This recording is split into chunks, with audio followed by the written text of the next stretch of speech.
what I am trying to cover and what I see on my screen is also visible on the team's profile as well. Okay. So today we would be covering the background about the guideline that is normally referred when people draft that particular section of module 3, and then that particular guideline history, how that guideline really evolved. And then we would be majorly focusing the real content or the gist of our session, which would be the quality module. Those are divided into two sections: drug substance and drug product. We would be covering that individually in detail as we move forward through the session. So this is just kind of giving you flavor about the ICH guidance that normally people refer, which is module 4Q. The current version of that particular document is 4, and it has been approved on 14 September 2002. So it's just the hierarchy or the history that it has gone through the updates for you all to know. But this was just kind of giving you flavor that which particular guidance do people normally fall to understand the expectations defined for each section when they draft that section for submission. And the purpose of this guideline is obviously it gives guidance how one particularly write the CTD sections for agency. The guideline defines the basic expectations, obviously based on your product, how niche it is.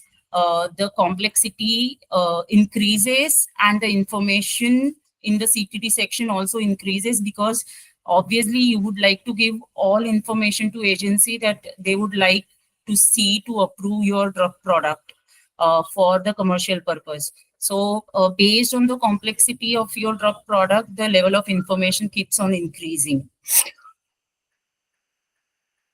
Now we start with the major component of our session, the quality module.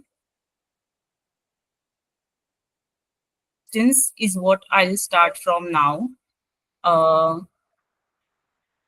Okay, so when the CTD modules are written, obviously those all modules will have some numbering system so that people could identify each individual section and they could know what information they could anticipate in that section. So all the CTD modules have been numbered, and based on that number, the people could identify what level or what kind of information would be there in that module. And the numbering system starts from 3.2 because it's module 3. In that, the serial number 3.2. S stands for drug substance section. 1.1 is serial number section 1. And this has got further hierarchy as section 1.1, 1.2, 1.3. So the major, if you go to the very higher level of this CTD section, it would be 3.2 S1, which is general information.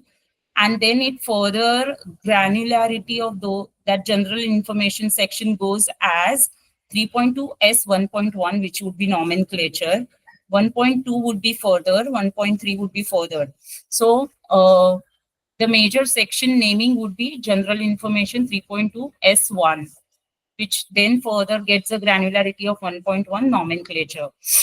This nomenclature, one has to have, if there exists naming in all these literatures, then one has to define all these naming for the drug substance involved in our formulation. So drug substance is the active that really shows the effect or really shows the activity when physiological activity when we take that medicine in the body. So that's the one that really shows the activity. And this whole CTD module drug substance is talking about that active that shows the activity or that is taken by the patient to really show its effect. So S1.1 would be nomenclature. If all these literatures have the naming conventions, one has to write all these naming conventions in the CTD module S1.1 nomenclature demo.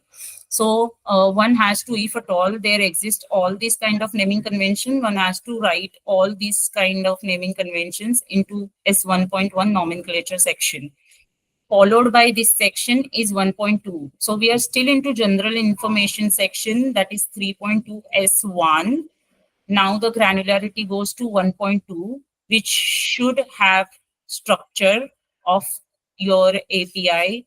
API is active pharmaceutical ingredient. So your drug substance could be also named as API when regulatory colleagues or even the pharmaceutical team, or in the pharmaceutical language, if one has to speak, they either call it as active, they call it as API, which is active pharmaceutical ingredient, or they call it drug substance. Everything is one and the same. We are talking about drug substance. So one has to include the structural formula. Then they should include relative and absolute stereochemistry and the molecular formula and the relative molecular mass for the drug substance in this section. If your substance is pharmacopoeial, if the substance has a monograph, then this information comes from the monograph itself, because a monograph does cover all this information. If your active substance is in-house, that is, you have innovated as a company that particular drug substance, then obviously you would have run all different kind of studies to really identify its structure, its molecular formula, and the stereochemistry of it. And then based on your own research, you are supposed to author this section with the study that you would have run in the general properties, 3.1 section. Then is the hierarchy general information 3.2 S1. We are still in S1. The hierarchy goes to 1.3, which says as general properties. This section should list all possible physicochemical and other relevant properties of a drug substance. Again, this section, if your API is pharmaceutical, so when I say API, it's a drug substance. So either terminologies is used. I'm so habitual of calling it as API for drug substances. That's how the majorly pharmaceutical industry would call. So you're supposed to be, one should be including physicochemical and other relevant properties of a drug substance in this section. This information comes from, again, if it's a pharmacopoeial API, pharmacopoeial as in this has a monograph either in USP or European pharmacopoeia, or any of the local pharmacopoeia for the country that you are applying your product for. So if this substance is pharmacopoeial, or some call it official as in also it has a monograph. So if this particular substance that you are trying to apply is official, you will get the general properties from the monograph itself.